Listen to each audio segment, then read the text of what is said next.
Welcome to the Barbell Strikes Back. I'm James McDermott, joined by Miguel Porter. Miguel, what's up? How's the concert? Good. Yeah. Weather held up decently. I think it was originally supposed to rain like all day Friday. Yeah. I think there was more rain here in Albany than in the actual city. So, yeah, everything worked out well. Yeah, see, the weather is like one of the things that I'm like, well, do I want to go down to New York City or not? Like in January, I thought about going down there, but I'm like, is it going to snow? Am I prepared Right. for that? How am I going to get around? So yeah, I'm not like a city traveler, and it needs to be perfect conditions. Otherwise, I kind of don't want to go. Yeah. Yeah. Yeah. Well, that's good. Do you have an umbrella? I almost bought an umbrella on Friday. Almost. Yeah. I have one in my car. It's in the garage, like hanging up. And as I was heading out there, I was like, maybe I'll bring it. But you can't bring umbrellas into the stadium, though. Yeah. See, So that's such even a like as I was walking in, they had like the initial line of like before you even get to like metal detectors and all that of just like, nope, I'm checking to yeah. see if your bag is clear and I'm checking to see if you have an umbrella because you can't bring an umbrella in. So there were like a bunch of umbrellas, just like people just like left them on a table. Yeah. Yeah. That's I mean, one, it's always amazing when you go to like an event like that and you see all the signs. Sometimes they'll have signs well before you ever get to the guy. And it's like, you cannot bring this in. You cannot bring this in. And the people get there and they're like, we can't bring this in. It's like, no, it said it everywhere Right. that you Yeah. can't. That's just people. It's just Hmm. I'll never not find it amazing. I'm just Yeah. because I mean, me, everyone thinks it's, I'm there and I'm like, oh, I'm okay. I can't bring it in. Let me get rid of it, or I won't bring it to begin with because I read the yeah. email. Yeah. And people are like, oh, but that can't apply to me. Like Yeah, I saw that email and I read it, but that can't mean like mine. yeah. So yeah, Well, and then it's such a hard situation because like, okay, let's say it's downpouring. You want an umbrella because you don't want to be soaked, but now you have to have a disposable umbrella because they're not going to let you in, even right. though they know it's pouring outside. It is a kind of a weird Yeah. dynamic. It's like, all right, here's Yeah. this I thing you mean, need, but we're going to make you throw it away or sacrifice it, kind of a deal. I've heard of people who, actually recently I heard of this people because you can buy umbrellas at like gas stations for like $1 or two, like a cheap one. Yeah, Something that it's not going to last forever, clearly. But I've heard of people like, oh, I saw somebody like walking down the street and you can tell that they got like caught in the rain. So I just rolled down my window and handed them an umbrella. And then well, because it's that's like cool. I just spent yeah, like $1 or two. So I think it's probably same idea of like people are like, this was an umbrella that I was willing to sacrifice. Yeah, don't bring your grandma's umbrella that you Right. cherish and stuff like that to the event. Like, get the disposable kind. I Yeah. was going to get one because it was Tanzira's graduation weekend. Which, shout out to Tanzira, congratulations. Yeah. Tanzira has graduated from RPI, Rensselaer Polytechnic Institute, with a bachelor's of science in engineering, management and engineering. So, congrats to her. That's a huge life PR Yeah, for sure. for sure. And we know the struggles she's been through, on just all the work, the exams, trying to do training. I don't I mean I did it, but I don't know if I could do it again on being in school and also trying to train all the time. I don't know if I have it in me to even though I balance like work and training and stuff like that. School's a whole nother thing because am I going to let all my projects and assignments slide? Am I skipping like what kind of a student am I when I'm Right. trying to train? I just don't know. Yeah, I don't know if I ever, yeah, I would say I was probably done with school by the time we like started training closer to the way that we train now. I did the one meet and then yeah, there was a whole bunch that happened and I didn't compete again for a while and then we were going to the Arnold for the first time and I don't think we like really like got training until probably January. Yeah. So, yeah, I was already graduated from school by then. Yeah, because I don't know if like right now, like the 3 full days a week, because I was also school full time and then also working full time. So I don't know if I could have balanced both. I just remember going to SUNY Cortland, and my experience is different than others on that. I had to drive 2 hours to 90 minutes to get there, then drive back, and then go to work in the evenings. Um, but also being sore during all that, like your legs are so sore or your upper body's really sore from bench pressing or whatever, and having to sit in the car, get out of the car, and then we didn't pay for parking because it was like $125 for a semester, which right now, James McDermott would be like, sign me up. Yeah, I don't want to have to walk anywhere. But back then, you're like, no, I'm not going to pay that money. I'm paying for gas and coins. Right. Like we're barely getting by. So we would park at the bottom on the main street, and then we'd have to walk up the mountain to get to the campus. And it's snowing, it's raining, it's slippery because they're not. By the time we get there, they're not icing all that stuff. Right. And then of course, my friend would fall or I would fall, and like only one of us would have to fall, and then you get joked on the whole day, Yeah. because you're all wet and everything. But yeah, that would suck. After a tough leg day, have to walk up the mountain, and then we walked all over campus. Like, and it's always like your first class is on one side of the campus. Then your second class has to be all the way across the entire campus. So you're just walking and miserable and just being rained on and cold the whole time. And then you have to go back home and go to work, or go back home and train too. Yeah. So you have another day of training. I don't know. It was easier living at home for sure, but I don't know if I would have the discipline to do it. Right. Yeah, something's got to give. I mean, even I was very much like, I can skip class, but I can't skip work. Yeah. That's how I would do it, where I would go, okay, like I don't have to go to class today. I'm feeling exhausted, but like I do have work at this time. And if I don't go, I don't get paid. And, there's all the other stuff that comes with it. But I was like, work, if I'm on the schedule, I'm there. Class, we'll see. Yeah. Yeah. And my friend Chris and I think you've met him. He's come and watched some of the weightlifting meets. We sometimes we would decide whether or not we were going to class when we got to Cortland, which is not. Yeah. I mean, the morning started off with like, okay, we're going to class. We drove out there. Then we decide, you know what? Today's not a class day, and we would just go to the Chinese buffet that was out there and then drive home. Which terrible time management and spending and wasting of money and everything. But that's just sometimes how it was. Like, yeah. I don't want to sit in biomechanics of movement today because the topic we're on is boring, or I didn't read about it, and also it's boring. So which now it's funny. Like now I would find it's fascinating. Like I'm more into it now, of course. But when back then all you wanted to do was play Fallout 3, like we would just play Xbox all the time and work in a Kmart and then go to class and all this stuff. So I don't know. I would like to think that I'm more responsible now, but I really don't know. Yeah. So congratulations to Tanzira, because we know Tanzira went to class. This is not an easy degree to get. Not that any of them are easy. A lot of work going into it. And if you're going to be an engineer, you kind of have to know what you're doing, especially to find a job that will hire you and to be in charge of things that could affect other people's lives. I mean, I don't know ultimately where Tanzira will end up, but if you're having to be involved with making bridges or roads or other things, you kind of probably should be qualified to do that. Yeah. And we know Tanzira is. So congratulations. And, Tanzira is not the only one doing hard things outside of class. Jennifer just passed that big medical exam. Yeah. I don't know if we've talked about it on the show, but Jennifer is at the point where she's taking exams that kind of dictate the rest of your career.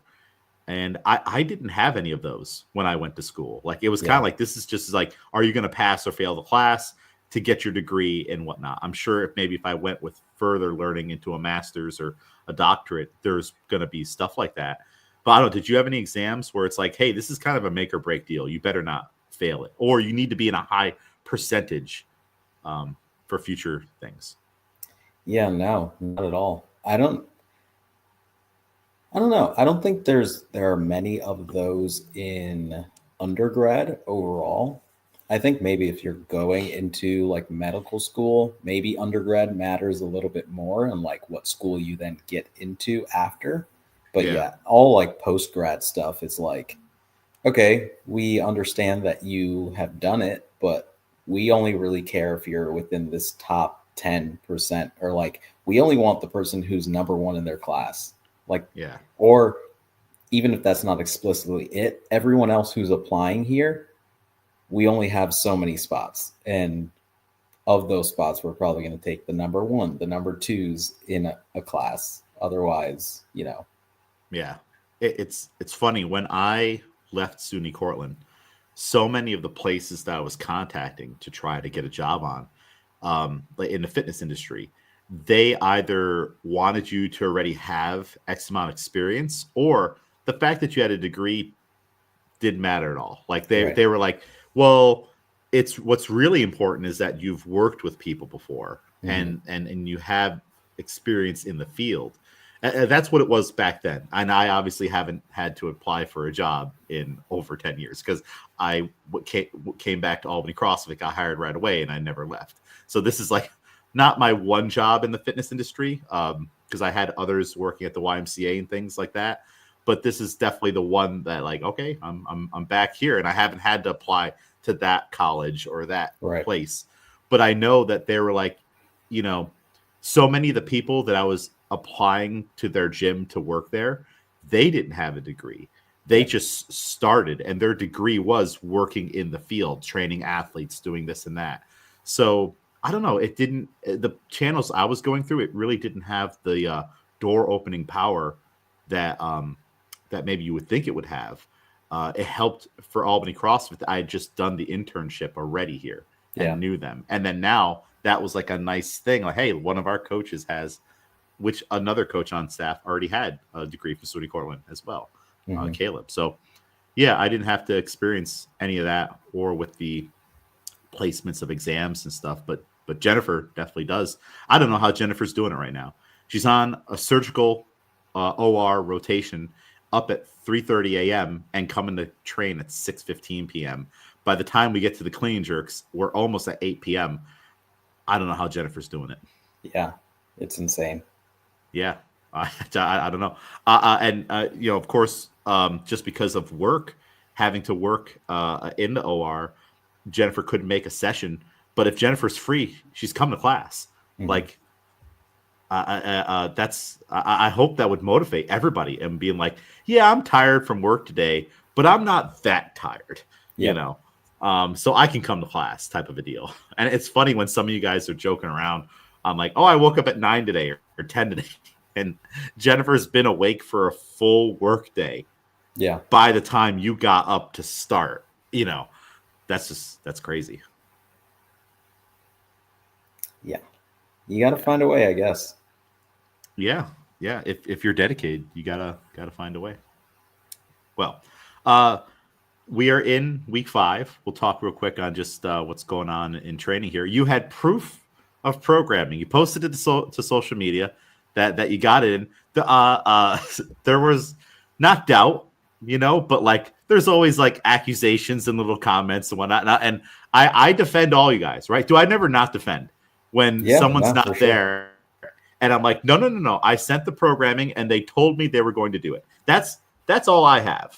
That like I gave it to you, you asked for it, and you gave me your word you were going to do it. And sometimes things pop up where it can't be done.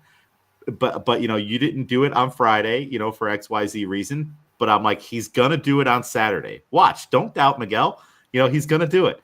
There were doubts, and you posted it, and I didn't tell you anything. You just posted it out there. Why did you post proof of programming? Is that for me to see? Is it for the haters within the club to see? What's going on here? There were many different layers to it, honestly. But I think, yeah, the biggest part was that I said I was going to do it Friday morning. And then Friday morning came and I was like, there's no shot. Like, maybe, I don't know, it's weird. Like some days you do wake up and like your morning's off, but by the time you get to the afternoon, like when we train, your body's like, okay, I've adjusted. But Mhm. like straight off the wake up, I was like, there's no way it's going to be productive if I go in there. And then that's Yeah. just going to make the rest of my day harder. So And you knowing have that a I concert that said, night, right? That you want right. to enjoy.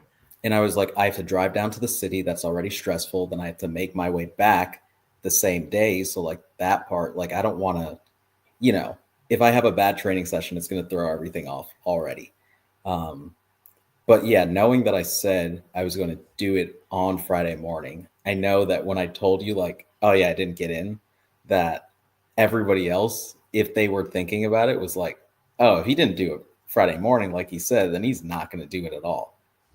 And Yeah. then also the filming was, I knew I was going to need some, like, I guess you could say external or like more internal motivation to get the session done. So I was trying to think of things that would work, because by the time I got to the gym Saturday too, because I mean I got to bed at 2 a.m. after driving back from the city. Yeah, you were Um, there pretty early, I think, right? yeah, so I mean, if I go in on Saturday, I try to get there by like 8:30 and start. I think I got there at 9:30 this time.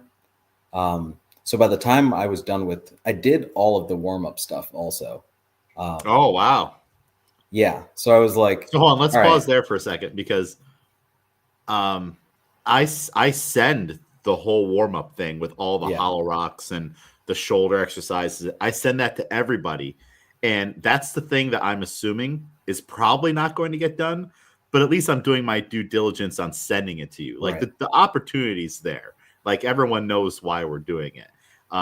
So that's actually an extra bonus in your cap there yeah, on that you did all that. yeah. I mean, by the time I got to the back scales, I was like, oh my gosh, this needs to be the last thing. But yeah, so by the time I finished squatting, everyone was gone. So Mhm. class was over. There were some people in the double when I was doing like the core and shoulder exercises and stuff. But yeah, everyone was gone by the time I was squatting. So I thought, okay, if nobody's here, if I film myself, maybe that'll help me like get through the session. It didn't, but yeah, we went for it. We attempted a lot. Um, yeah, Well, it looks like from what I saw, back squats went well, right? We were at yeah, 135 for just one heavy set of three, and it looks like you got that. yep, Which I mean, that's 2 kilos under 2 3 kilos under what the old one rep max was, right, and now we're doing 3 reps, and like I think everybody's squats are so sound now, like yep, we are, to be honest, we are in either PR territory or we are PRing week to week, because for a while there I didn't know what everyone's through at max was, yeah, and everyone's putting down 4.5s, fours, or fives. Most people for squats are putting fives yeah, almost every time, whether there's complaints or not or anything. So what am I to do then to bump it up another 5 or 10 kilos? And that was probably a faster increase than I had expected at the beginning, because I still started us down at like 70%. yeah, So I wasn't expecting to be to 100% so quickly in 4 weeks, but fives kept getting put down. I'm like, well, what am I to do? And it's also fives on day one, yep, which so and day two, Friday for back squats needs to be heavier than day one. So it just kind of escalated much faster than I wanted to. And also I knew you guys weren't wanting me to put down 88 instead of 90 or yep, anything like that. So it just kind of really took off. And now I did find out a way to find out your history. It's a lot more annoying in Wodify to have to do it the way that I'm doing it now. But I am discovering I'm like the heaviest weight recorded for 3 is the set we just did. You yep, know, and the heaviest weight before that was the set we just did. So unless I could find one heavier in our videos, we might already just be PRing week to yeah, week. yeah, And that's the lifts as well, you know, for doubles. We might just be yeah, doing working sets yeah, with PR weights, which this is not a bad thing. This is we are just training really, really hard and maximally, you know. We're gonna talk about that article, Greasing the Groove, where you're training sub maximally for volume throughout the day to gain strength. Well, training max effort is another way to gain strength. And if you yep, read that section about technical mastery and gaining strength in Glenn Penley's book, that's kind of what we're doing right now. So, we're actually using like almost a combination of several methods on everything that we do, which that's a cool thing all its own. So yeah, I don't know. So I guess tell me, how did the working sets go for the snatch and clean jerk? They really barely even existed, to be honest. Did we make a double? We made one. We made one. Okay. All right, cool. I think, I mean, obviously the training at a different time, the overall just weekend not having anyone there definitely had an impact. I think also what I was thinking is it may be the point of, okay, these powers are maybe not as productive because of how heavy they are now. Like I can do the powers now, but I'm now doing them in a way that is changing the way that I'm approaching my full lift. Just to get it done. Right. This is a concern of mine on that sometimes it gets so hard that you guys are just figuring out a way to get from A to B versus holding the technique and getting it done that way. And that's where, like, when we did that powers complex last year and everybody almost quit the barbell club, that was just pure survival. And some of you guys know how to do that from CrossFit experience in just, I guess, for lack of a better term, the shittiest way possible to just get it done, that it's not going to carry over to the lifts the way it should. But it's still a conditioning effect. And I guess you can make an argument that you did get stronger, but it doesn't actually feed into, okay, now it's 115 on the snatch, go do one, type of a deal. We are flirting, I think, with that on some of what we're doing with the doubles. But I think it's okay because it's only 2. It's not like you have to, like, rep 3 is going to be even nastier and your feet are going every way. And hard, heavy doubles aren't abnormal for weightlifting training. The thing that is abnormal is the time constraint that we're doing it all in. If I gave you guys 30 minutes to do it all, it would be totally different. We just don't have time to do that. And it's kind of like how we've talked about before. I give you an extra 5 minutes. That's an extra 5 minutes of rope to hang yourself with. And all of a sudden now it's actually taking 25 minutes, which that happened on Friday, by the way. I just gave everybody 20 minutes to do the clean jerks. And next thing you know, people are, if I gave you an inch, you took a mile. Now you're getting it done in much longer than what it was intended to be, which if I gave you 15 minutes, now you'll take 20 minutes. That's probably what I should have done. Yeah. So, boy. Okay. So you made one. Yeah. And then clean and jerks were bad. But we made a set? Yeah. No. Did I touch? Yeah. Okay. I did put on working weight, but it was just, because you're working so hard on the powers and you're working so hard on being like at the stopping point. Everything's tight. The second you're like, now I'm going under that, everything in your body's like, no way. Yeah. So I think the thing with snatches is that I was missing them all in front just because I was like pressing so hard into the bar and stopping myself for the powers that I was also like looping. Yeah. So just making sure that the bar was getting up with like violent hip drives. So then when I got to the bottom, it just wasn't where it needed to be. With the cleans, probably similar. I mean, even just adjusting for the jerk after a power towards those ladder sets were almost impossible. But I think. Do you think you should have ditched the powers earlier? Because that is a thing where it's like, hey, when the powers are done, stop them. That might mean that's earlier than last week. You only did 1 set or 2 sets of powers, Yeah, that's what I was thinking, where either I should have immediately done them as like very low powers and then let them like push me down instead of focusing on getting the powers. But I think also just again, when you're by yourself, nobody else is in the gym, you're like, I'm done. Yeah. I'm not gonna, because it did come to mind. I think it was my second warm up set of clean and jerks. I caught the power and I was like, we should give up right now. And then I was like, no, we're gonna see how far we can get. But yeah, when there's nobody else in the gym at all, you're like, yeah, I'll just go home, I think. Yeah. So Well, I mean, and if there's going to be any risk in your particular workout, it's going to be the clean and jerk, and it might even be just the jerk. You know, yeah, like what we already have. Like we're always on a roller coaster of emotions and physicality on when it comes to that. Just depends on the day, you know, on what might happen. So that makes a lot of sense, you know.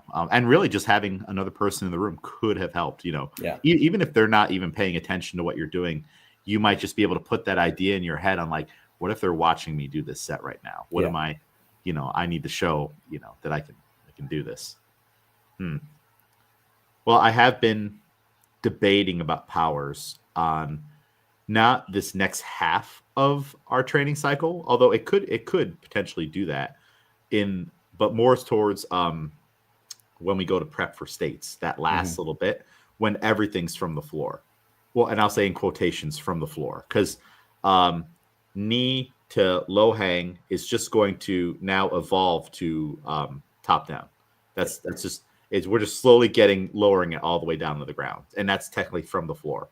And but I was kind of debating, okay, well, we go hip mid thigh, what do I want that to progress to? It's not going to progress to the knee. We already did the knee, you know, and it's not going to be above the knee. So I did kind of think about maybe doing a pull from the floor and pause at the knee.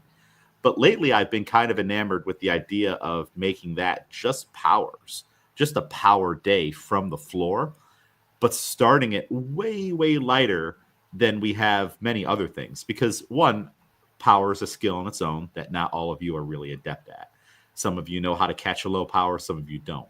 So if the weight gets too heavy, it just could start to get crazy. And I don't want it to be misses because it got so heavy. The whole purpose we're doing powers is for a recovery. You know, it's not as intense as if we were going from the floor on other days. It's a lighter day, anyways.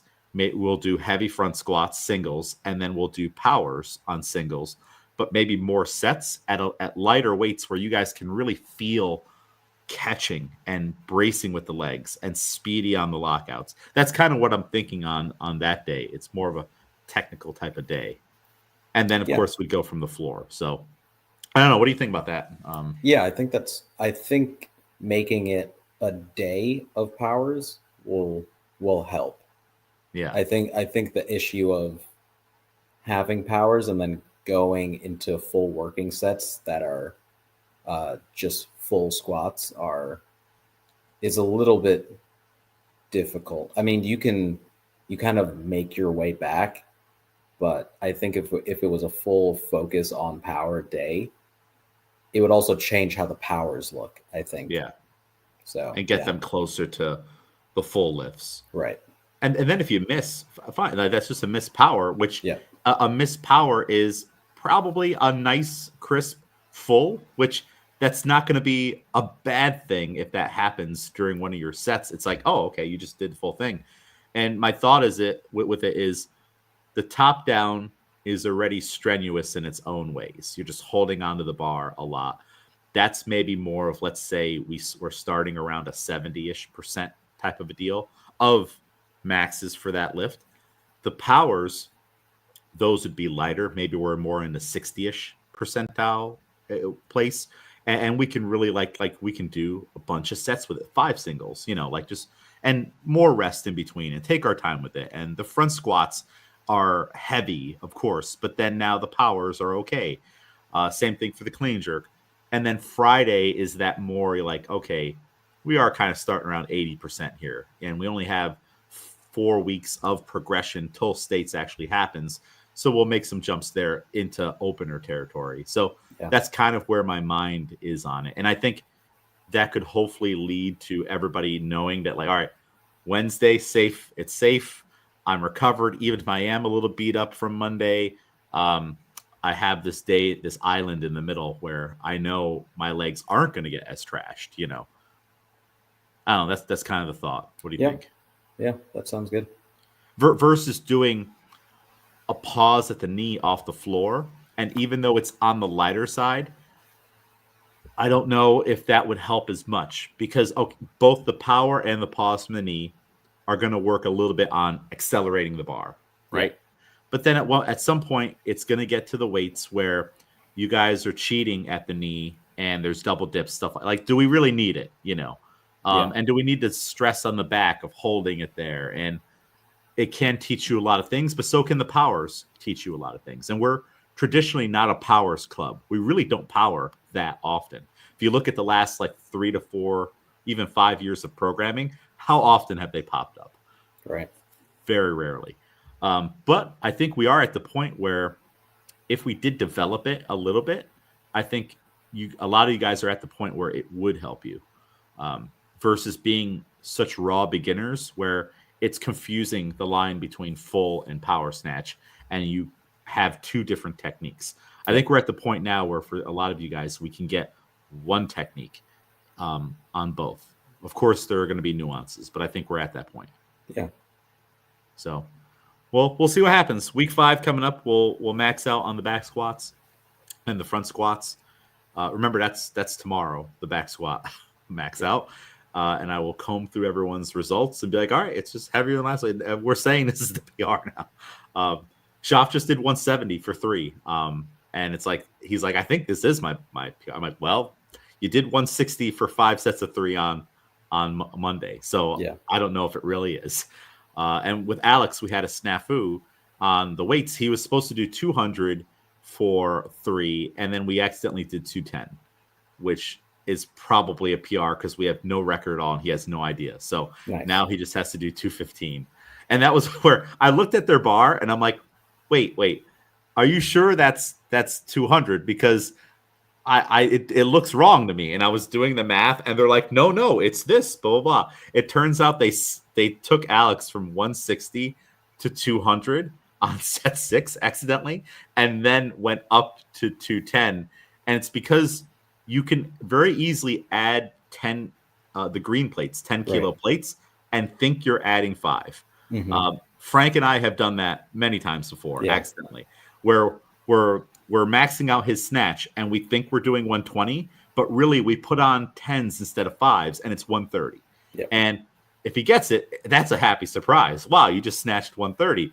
But now he's going to snatch and he's like, this feels really heavy. And Frank and I have done that in the past before.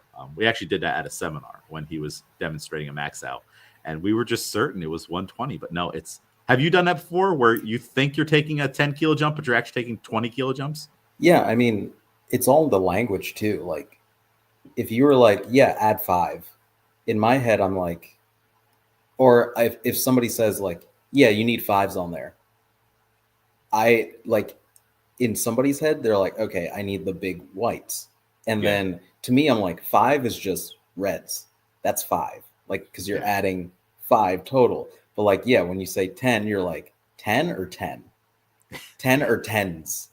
So like if you're, especially because they share a bar too, if they're like, we need 10. And then someone's like, okay, cool. And you grab 1 and then you put on the green plate and they're like, probably. And then you put on the green plate and then, that's it. I wish I had a, mentally noted what the plates were on for Schaff's set, because I mean, he could have accidentally did 180 for 3, which would be a gigantic PR because that's 4 kilos under his 1 rep. So it's like if there was, confusion on what's going on there, and they just and I said, why wouldn't you just add more reds to get to 170, 3 reds? Because we had extra reds. It was only 4 people in class. A lot of people couldn't make it. So I'm like, we have the plates, and they're like, we'll just keep putting on the greens. So that could have, who knows, and I wouldn't be surprised if Schaff gets 180 for 3. Like his squat has been looking very, very strong. But I don't know. Maybe there could have been a mistake there too, and he could have got it. Because I'm trying to think of what could they have had on. that bar to get to 170. They definitely had 2 reds and a blue for a base. Mhm. And then there was a yellow on there at some point. And then there was a ton of greens floating around. Sorry, Yeah. you have 120 plus the blues. That's 160 right there. If they accidentally for Schaff put on 10, which is a green on each side, that's 180. But if they had put on the whites, that's 170. And I don't know which route they went. Yeah. Watch Schaff did 190 or something. Like, who knows? Who knows? I'll tell you this really quick too, and then we'll go into the article. There was a mind virus floating around the room. Like every now and then we'll get these, and it's funny how one person can say something, and remember that affects the whole group. Like if you announce to the group, I'll allow it if people drop today and whatnot. You're giving permission for everyone else to do it, even though if you don't intend to. Like you could easily sabotage the group, or if someone's like, I don't know about the time today, I'm gonna rest extra. Other people will just do it because you've given permission for them to take, let's say, the easy way out. Well, our mind virus involved going to the bathroom because there was some gassiness during the Hollow Rock stuff, and then we started talking about tuck ups and how that applies pressure to the lower abdomen, and then how some people feel that on squats. Then, of course, we talked about how that's happened to people on squats, and with the AO finals, how someone accidentally did that. And then Chris, during the back squat, said, I'm in fear every set that I'm going to shit myself on the back squats. So he's over there just bracing really hard, but also feeling like, wait, do I have to go right now? Or is that just the bracing and this just living in fear during all the squats that this could happen now? Because we talked about it for way too long during the warm up and then the build up and all the jokes and everything. And that's when like joking turns into serious on like, all right, the joking's done. And now you're just there if you're a bar and you feel some tension and you're like, oh no, wait a minute. Is this no longer a laughing matter? Am I actually going to do it right now? So I just thought that was funny. And it's just the psychology that goes around the room sometimes is wild.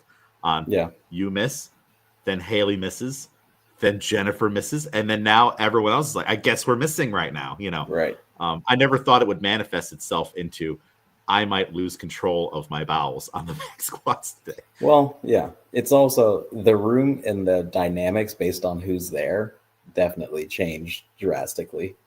Yeah, it did. So, yeah, that was just pretty funny. All right. Greasing the groove. I sent you this article. It's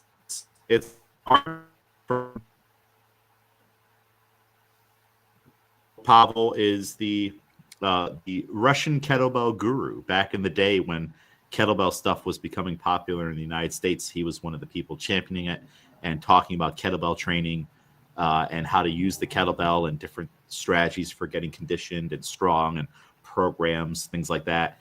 I believe he was the head trainer or the master trainer for the special forces in Russia. So, it's kind of funny. Like, imagine the type of person he's dealing with, and they obviously have to respect him and listen to him, which I think being in the special forces, you're used to an authority figure, but also what a room, what a crowd, right? Like, I haven't had to work with like a room solely full of those types of people. Every now and then you'll get a handful in classes here and there, people in the military, people in police or firefighters, and they always have a different kind of mindset, and they're always very respectful, and they just want you to tell them what to do. But I don't know, for some reason, like a room full of, 20 to 30 special forces, boy, like that's a room where everyone is an alpha type figure. So you just have to be like on top of all of them. Like, that I was just thinking about that on just Pavel's background.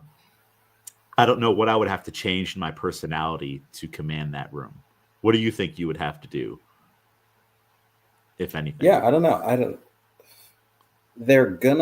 That's the thing too that I think that I found is that no matter what, they're going to do exactly what you say. Yeah. So you got them. Captive audience. If you do tell them nonsense, you'll see nonsense, like, Yeah. oh, actually, did I mean that when I said do this? Actually, let's do it this way. Because they'll do it exactly the way that you explained it. So if you're not explaining things well or you're not showing it well enough, that's the exact way that you're going to get it back from those type of people I found. Yeah, I think so. And I think it all comes down to how you carry yourself.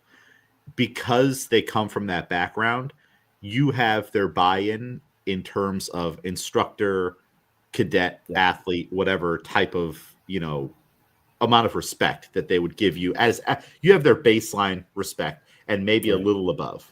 And you could certainly lose it right like that, right? If you don't seem confident, if you're wishy-washy, if you're making decisions and you're not sure about it, if maybe you're asking even too many questions, like, oh, Miguel, how does that feel? Well, you guys be like, Miguel, I want you to do this. Like, I feel like you have to just be very direct and go with your gut, because that's what they're used to doing, right? With going gut type decisions. Yeah. So I feel like you have it already. It's just the fact that it could be an intimidating scenario and room. Yeah.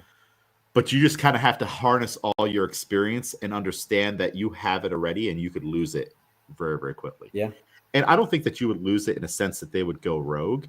I think maybe the first indication that you're losing it is when they would start to be like, well, wait a minute. What about, like, they'll start to just to challenge it through questions type of a deal. I think it would be a train wreck if you lost it and they just all started doing whatever they wanted to do. That would be, and that could certainly happen. But you did that. You led them to having to make that type of a decision, And to what you were saying, I do think that they would take it maybe for session one on if you were spouting nonsense, they would do it. But then after a couple sessions, they would start to be like, I don't know if this is working out for us. Yeah. And I think it would take an amazing effort to lose it to the point where they were doing that in the first session. Where like, oh, this guy has no idea what he's talking about. We can't do this. And someone else rises to take over the rest of the group. Like, all right, boys, let's how embarrassing that would be. Like you say something, they turn to look, and then he does something, they're like, okay, that makes sense. Yeah. Like they're all of a sudden looking for the other leader in the group to like, should we do this? Because we'll do what he wants us to do, but are you okay with this type of a deal? I imagine that's happened. That's like a nightmare scenario. Yeah. Right. That's kind of where you're like, ooh, I lied on the resume type of deal. I shouldn't have took this position. If I wasn't at least going to lead with confidence. And that's what a lot of these situations comes into. It's like, it's okay to be nervous before coaching a class, right? I'll have classes at Albany CrossFit, people I've known for years. There's 3 people in the room, and I'm like, I don't know if I got it today, or if I'm not feeling confident today. Yeah. But you have to like wipe that away as soon as the hour starts and like project yourself in your confident form, and then it starts to come. And they had no idea you were feeling any which way. Have you coached? I mean, you're still early in your coaching career. Have you had classes recently or even starting off where you're like, I'm not feeling confident today. I'm not rested. I don't know. This is a movement that I don't like to coach, or I don't have a lot of background with coaching, and I'm not feeling it, but I need to like raise myself to Miguel 2.3 to get through this. And they're never going to know that I was feeling a certain way before class. Yeah. I think part of that is checking to see like who's already signed up for class or who's coming in. And then, there are just some people of like, even if they're not, some people just feel like they're judging you more. Mm-hmm. Like sometimes you have those faces of reassurance where it's like, if you were to be doing a speech or something, like you look to that person to see them like nodding their head and like listening intently, and you're like, okay, I'm doing good. Yeah. And not that some people are the opposite of that, but some people are not that much of that positive, like automatic in your head. So you're just like, I don't know what, like you look and you're like, I'm not sure what they're thinking. They could love what I'm saying right now. They could hate it. I don't know. So there are definitely some of those people. There's also just like today, for example, like the workout that I came up with was just like off of my own head. So there's that as well of like, this isn't a tried and true. We've been doing named workouts for the past like month. This is the first one in a while that's like just fresh, just something. So I have an idea of how I want this to go. I have to see if it'll actually go this way. Yeah. Versus if you're doing Fran or Cindy or something, you can actually look up analytics on it and be like, all right, people typically get this many rounds and reps. I can look at the history of people in class and see what their PRs are and stuff like that. This now, and I also noticed not only is it a self creation, but you, and I like this, you program the run last. Normally, like, it's so common for the run to always be the first thing. That's how you kick off the thing. But I like how you did it last, where it's like, this is the obvious, and correct me if I'm wrong, the recovery part. You still want to push hard on the run, but now you're not doing toes to bar or handstand push-ups. Like, you get to chill a little bit and go run, even if it means just get your head right. Because like, you could have like some spotty toes to bar and handstand push-ups, but now you just got a reset. That's what it seemed like to me, a reset. Instead of being the start of the round where it's like, all right, there's a different kind of weight on it. Yeah, and I originally wrote it with the run starting off, and for that reason, I flipped them. Yeah. I like it, and it's good to do that. It doesn't always have to be there. There is no rule written that cardio is always first. Right. It always ends up like that, just because that's how so many old workouts just were. Yeah. And it is kind of like, if you were not warm before, at least this is a little bit extra before we get into the more strenuous stuff. And it's kind of like programming least strenuous to most strenuous. Like, let's say, not that gymnastics aren't strenuous, but you would go like a run and then a gymnastics, and that's, you're just moving your body, and then the weightlifting part, which, I mean, of course, there's an argument against that too, because now you're the most tired when you're getting to the deadlifts. So there's just no right or wrong answer. You just have to, of course, make sure it does make sense. And it's not there are like wrong answers for how many reps we're doing and stuff like that. Like, do a 400-meter run, 1 handstand push-up, and then 21 dead. Like, of course, there is nonsensical programming that you could potentially do. So I like that. You could even put the run in the middle, right? Toes to bar, run, and then handstand push-up. Then you're back on the toes to bar. Like, there's so many combinations. Or split it. Toes to bar, 200-meter run, handstand push-up, 200-meter run. Now there's always a break between them too. That's the fun part. There's just so many different combinations. You could repeat this workout for the next 3 weeks and just do a different variant of it. And it is a different workout, So it's but going back to what you were saying, you do look for those people in the crowd that kind of give you a little something. That was a hard part when I was going to other gyms and I knew nobody. And there's like some of those classes, there are only 3 people. So the energy is different for 3 people versus 15 to 16 people. Yeah. And then also it's like you're looking around and they're all like stone faced because they're like, well, we don't know James either. So like and then hopefully like some of your little quips or jokes land early on and you start to soften the group a little bit. But then there's that one person, and you're like, do they hate me right now? And like, you just have to not think about that person. And I've noticed too, sometimes the person with resting whatever face, they're just not good at being sociable. This is their social outlet, and they're like not terrified, but some people are, to be here in general. And so they're just putting up this wall, and it's harder to get through them. They're not mad at you or anything. They're just uncomfortable in the situation. Like, there's a lot of people around, and they really are hoping you're not going to ask them a question right now in front of the group. So that's why it's good to, like, if you have like an icebreaker, just do, if you're noticing a lot of that, do a general icebreaker. All right, everybody, raise your hand if you like cookies. Raise your hand if you like cupcakes. Cool. It's cookies versus cupcakes today. Whatever, instead of being like, hey, you person who doesn't look very happy to see me right now, and you're being very standoffish, do you like cookies or cupcakes? And they're like, why do we have to do this right now? Right. Putting me on the spot. So it's all based on the group and what you're reading, and you just have to be confident, right? You just have to put it out there. So way back to the article.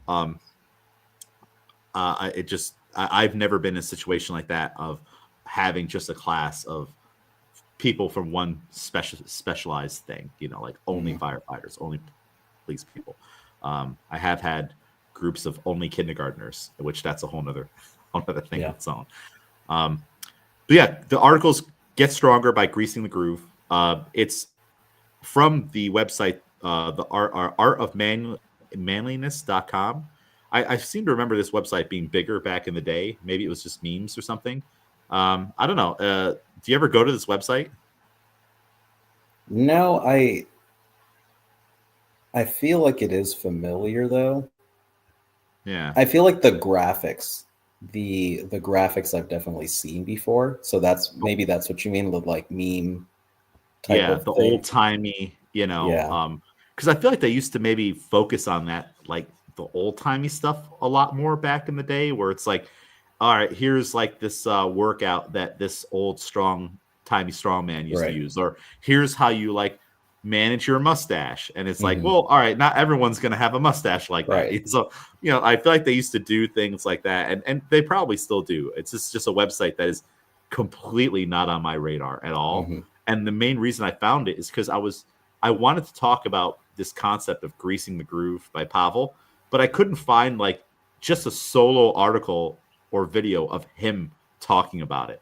I'm sure it's in one of his books, but I guess it's such an old topic that I just couldn't find anything. And so I just kept finding articles written by other people on the topic of it. Yeah. But the article it starts off with this concept of Pavel talking about how strength is a skill. And just like any other skill, you can develop it. If we're thinking double unders, okay, if you want to have double unders, you 100% need to be practicing double unders, more so than the practice that you would get in a normal 1 hour class in CrossFit, because double unders may pop up once a week, or it could be bi-weekly, or maybe we'll go through stretches where we don't see double unders for 3 weeks or a month. Yeah. Because CrossFit programming these days goes through seasons, because now, of course, right now we're in Murph prep season. Miguel, there never used to be a Murph prep season way back. Like it was just do CrossFit. And if you did CrossFit, Murph was just one of the events we would do, and you would just PR because you did CrossFit. Yep. And really everyone now is on the kick of you have to have Murph prep. You don't have to have Murph prep, but we do it now because it gives you a focus for your programming. So if you're a programmer, it makes your life easier that you're going to like have something to wrap your mind around to program. And it also is a way to hype up the gym for a period of time. Hey, this is what we're doing. Look, we're going to work on push-ups, and our programming makes sense and all these things. So it can be used as a marketing tool for your gym and to get people to come to class and hopefully not keep them away from class. But so that's what we're doing now these days. But if you want pull-ups, double unders, these things, you have to work on them more than just the 1 hour class. There's just no way around it. Even though people still will get their first double unders in class from just the practice we do in that hour or even the coaching. Yeah. What are your thoughts on that in general, on how we have all these things that pop up, but because of the nature of CrossFit programming, it might just really take a long time, and people have to understand that if you're only doing it in class, it's going to take a long time, or longer time than if you practiced it regularly. And then asking the everyday CrossFit gym member, hey, can you come in 10 minutes before, stay 10 minutes after, or are you willing to come in outside of class times and work on skills? That's too much? Is it good? Is it bad? What do you think? Yeah, I think, well, starting off with the like seasons of programming, I think like coming up on this Murph prep, I think why it's needed is because of these seasons of programming. And you feel like, oh, have we done just body weight, pull-ups, push-ups, air squats? Yeah.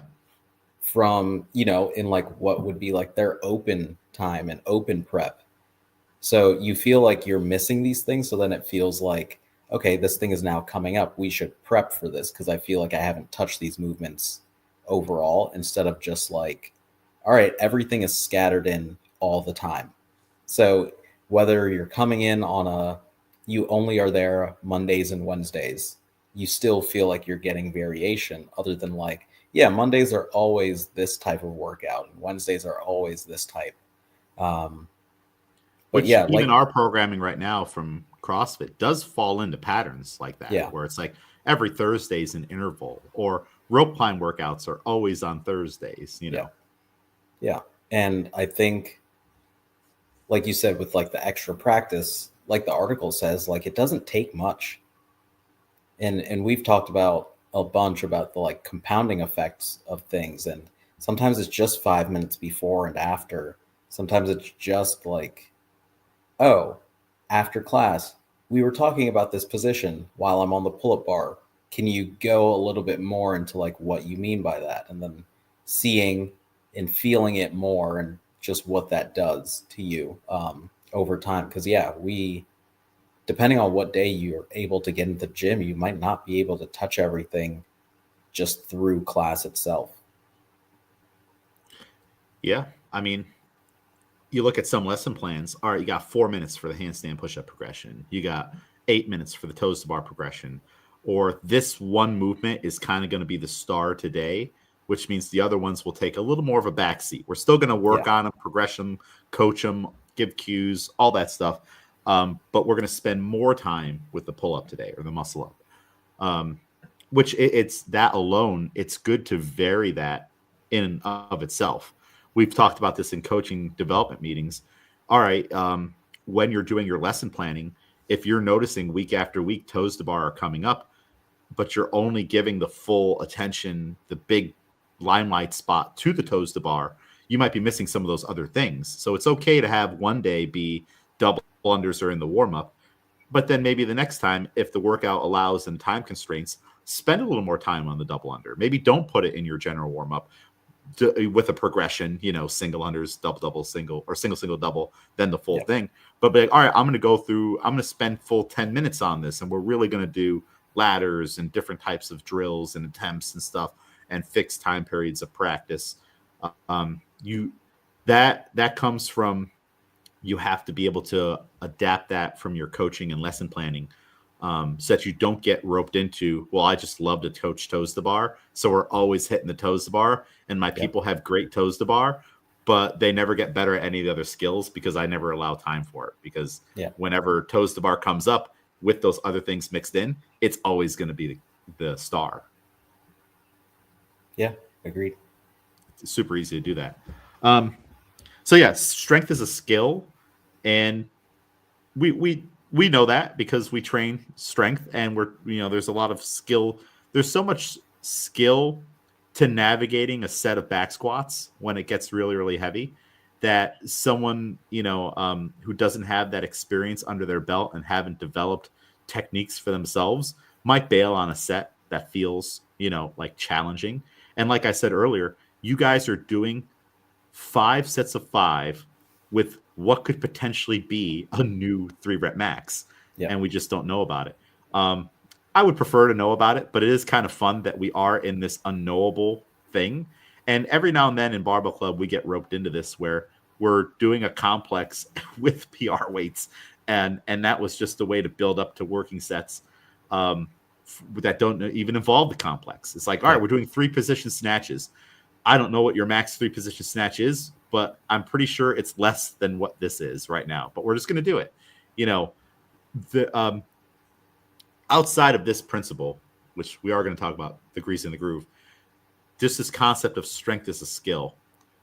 What skills have you personally developed on that have helped you navigate a hard strength workout in the moment, like a set of 5, a set of 3, or even a single on the back squat or front squat, or maybe it is doubles on a clean and jerk? Like, there's so many things within that you have to know when to breathe, when to brace, when to pause. Like, are there things that you found that lend themselves to this idea of strength being a skill that you've had to develop in order to get the workout done or the set done?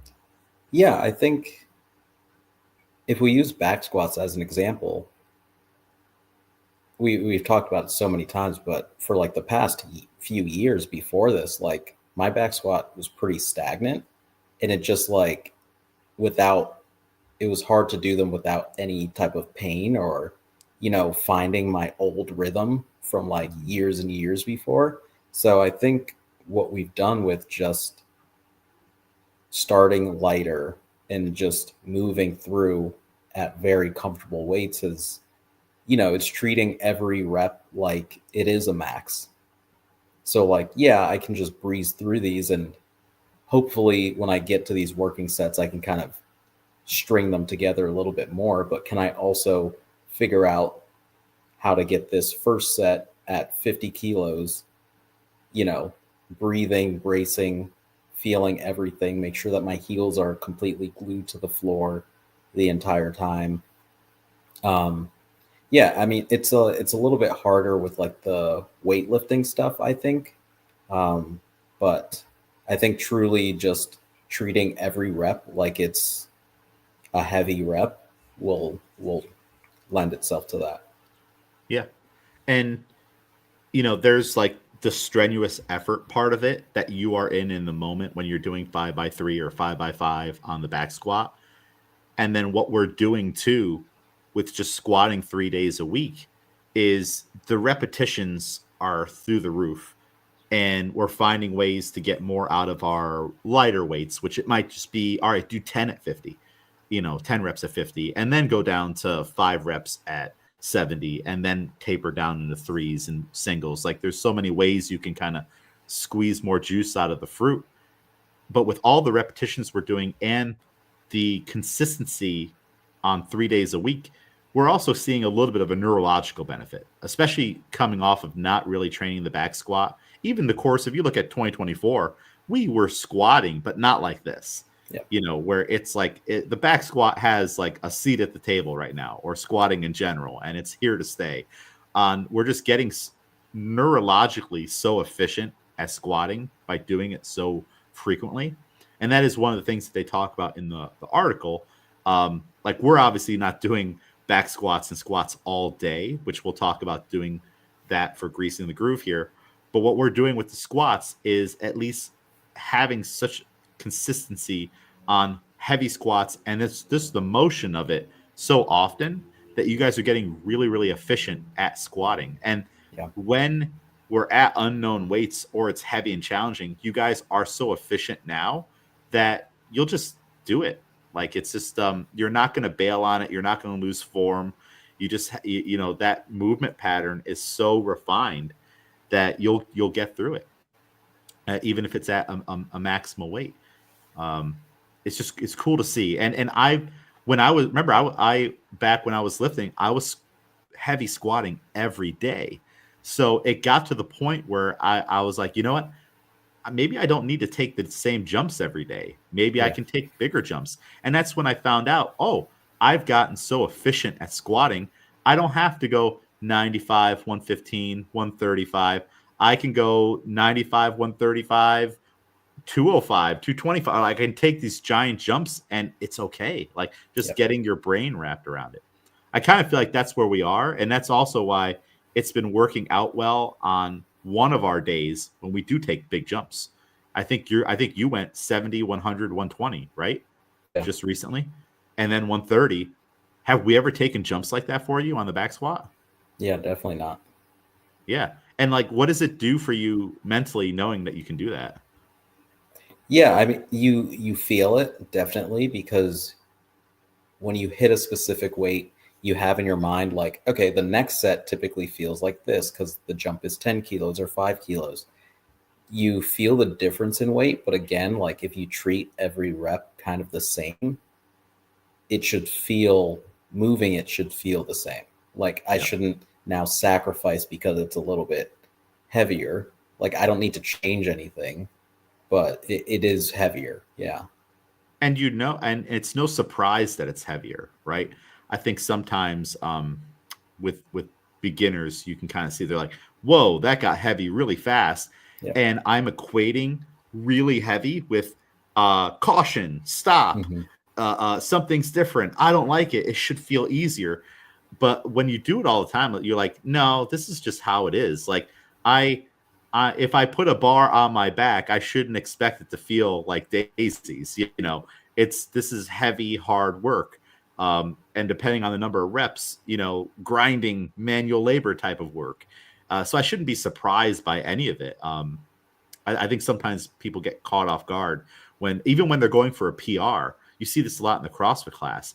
Like as soon as they take the bar off the rack, they're like, it feels heavy. And like, that's my first excuse to, I'm only going to do the first rep and then I'm going to drop it. Or I'm going to cut my movement short. I'm going to squat shallow instead of taking it to my full depth like I did the set before, simply just because of how it feels. It's kind of like that mind virus we were talking about. The weight communicates to you that it is heavier, and your brain is like, well, here's all the things I can do because of that. I can squat shallow. I can shake my head and put it back. I can do one full rep and then make a half-assed effort on the next one and then bail it because I know that, or I have spotters. I know they'll take it. So I'm just going to make them take, like, even though if you're not thinking about any of that, that is all in the back of your head. And just because of maybe a lack of experience, you have granted all of these options to yourself in the moment. Versus and everyone in the barbell club, like look at Alex, like 210, it is set on the card 200, and he just got 210 for a heavy one rep. I think we just did when we actually found his one. So actually, that is Alex's known one rep in the barbell club, 210. Yeah. Once we figured out the weight, he could have had all kinds of excuses on how this wasn't going to go for 2 extra reps, and he just did it. And also his thighs are black and blue from when he dropped the barbell on his quads a day before. And here he is later. So on back squatting his one rep for 3. Yep. So it's just the mind does a lot of things, but you can train the mind and the nervous system to overcome a lot of things. So, all right, back to the article. Neurological connection. What did you think about this part of the article where it's just talking about practice and skills and how your nervous system just becomes adapted to the movement pattern, and this is just what you do after a certain point? Yeah, it's similar to the idea that we talk about of just because of our training age, we can take some time off and come back and kind of get right back to it. Your body knows what you're doing, so it should always just practice the best movement because that's what you're going to default back to, what you've been doing the entire time. So like in the article, they talk about doing a perfect pull-up, doing a perfect push-up when you're doing these, because then that's what your baseline programming is. That's what your body's going to fall back to every time. So if you're able to do that, that's where that connection is. It's just going to automatically bring you right back to the best possible because that's what you've been training every time. Yeah. And you've trained with such beautiful form.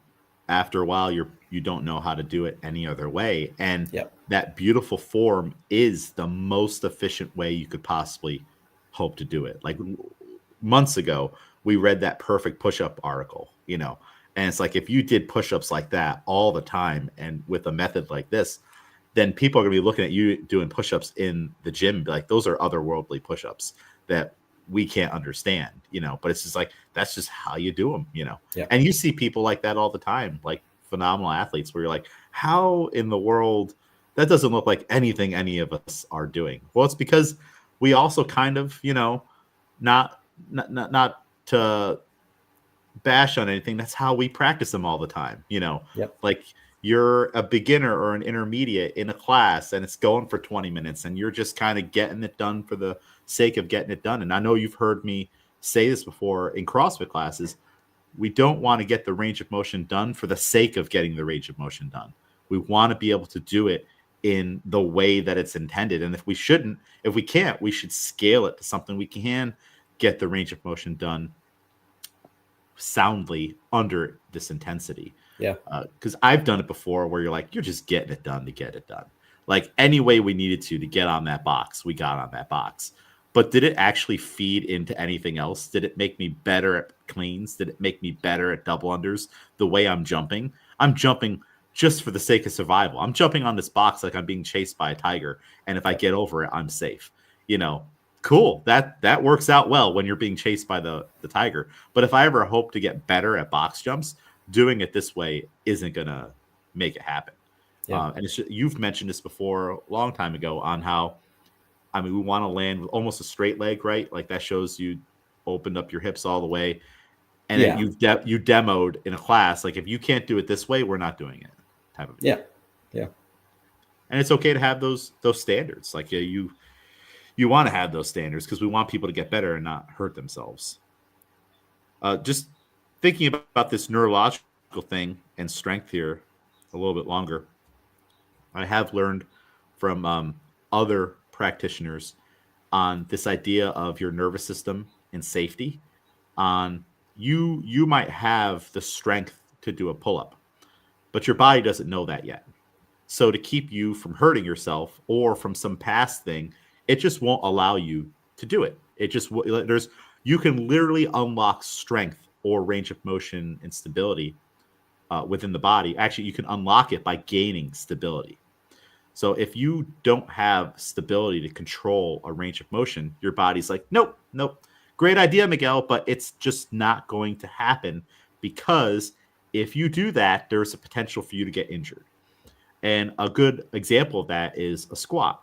Let's say if I have you do an air squat and you cannot reach depth, but then I have you hold on to the rig and now you can reach depth. Oh, your knee joints do bend that way. You are able to get your hips that low and keep your feet flat. What's the difference? Stability. When you hold onto the rig, your body's like, oh, we're safe now. Okay, fine. Let's go down there. And that range of in like the blink of an eye, isn't that like amazing that you can have someone who has a quarter squat and then hold on to something and then they go all the way down? Meanwhile, you're like, all right, well, we got to improve your mobility. We got to foam roll, all this stuff. But then you just did it in a second. So that knee can bend that way. It's supposed to bend that way. It wants to bend that way. But there's a reason why it won't allow you to. That's why starting a lot of warm-ups on the floor is very beneficial. If you're doing like dead bugs or bear holds or whatever, or you could even squat on the floor, hold the top of the push-up and then push yourself back into a squat, then go back in. You've seen this exercise, right? Yeah. Like starting on the floor is safe. So right off the bat, whatever stress your client has been through, or your athlete throughout their daily life or before even coming to your gym, you put them on the floor, their nervous system's like, all right, this is okay. We like that. All right, let's progress up to a little. All right, we like that. And then things slowly start to open up. So if you ever have someone who can't do something, maybe think to yourself, what is unstable and what can I do to add stability to this movement? And then you might be surprised at what happens. Yeah. Because it's just that's the only way you can talk to your nervous system in that moment, on being like, hey, buddy, it's fine. You're going to be okay. And then all of a sudden your body's like, great, I trust this now for today. Next time we might need to talk again. Right. But if you're doing something like this, you're going to slowly start to tell your body, we like this. This is safe. It's like you were saying, this is how we do this thing. The nervous system is such a powerful factor in all of this that I guess sometimes we forget about a little bit, right? Because we're just focused on the big compounding movements. Yeah. Let's do it right now. Intensity. But intensity doesn't feel safe, Miguel, to your body until you've gained the experience for it. Have you ever experienced that with someone when you're working with a client or an athlete in a class and you're like, they couldn't do something, but then you imparted stability to the movement and then they were able to do it? Yeah, I think it's all, I would say one good example right now is like push-ups. As we do like this kind of Murph prep and a lot of body weight movements, that like bracing of your core, you can immediately see where it's like, yeah, it feels like you're doing more when you squeeze your quads, when you squeeze through your core, but you can also feel immediately that this time when you pressed up, since everything went in a straight line all together, that it was a lot easier. Like you weren't carrying these lagging parts. Everything was one, and that made it easier. Oh yeah. Definitely. That's a huge part of it. Like that stability has to come from here first. Yeah. Kind of. I just recently had I'll say a PR. It's not really it's like an I'll say it's an everyday PR, not a gym PR. Yeah, one of the hardest things for me to do since everything that I was trying to recover from 2021 has been going down the stairs. You've seen me go down the stairs before, right? Yeah. How do I go? How was I going down the stairs? I was holding onto the railing sideways, right? Yep. Or maybe holding onto it and kind of like waddling Mhm. one waddle step at a time. But the not holding on to anything and having that back leg trail on the step Yeah. and then momentarily being in the air, the pressure like my knees are going to explode. Yeah. Like there's no stability in them, and plus I lost a lot of muscle in my legs, so like I was not strong enough to go down the stairs this week on Monday, and then all the days from, and now I'm forcing myself to do it. I went down the stairs unassisted for the first time in since we'll say November 2021. That's a long freaking time, Yeah. right?